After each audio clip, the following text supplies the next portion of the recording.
नमस्कार सातारकर. लॅपटॉप खरेदी असो किंवा रिपेअरिंग, आता पुणे मुंबईला जाण्याची काहीच गरज नाही, कारण सोल्युशन एकच, स्वामी कॉम्प्युटर्स. चला तर मग स्वामी कॉम्प्युटर्सला एकदा भेट देऊयात.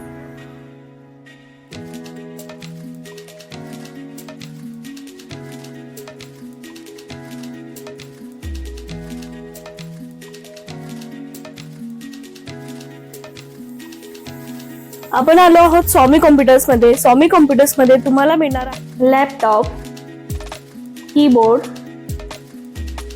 Mouse, mat, headphones, CCTV camera, projector, smart watches आणि बरंच काही. काय मग सातारकर, कधी येत आहे खरेदीला? पत्ता लक्षात आहे ना? पोवई नाका, गीते बिल्डिंग समोर स्वामी कॉम्प्युटर्स सातारा. खाली दिलेल्या नंबरवरती संपर्क करा. धन्यवाद.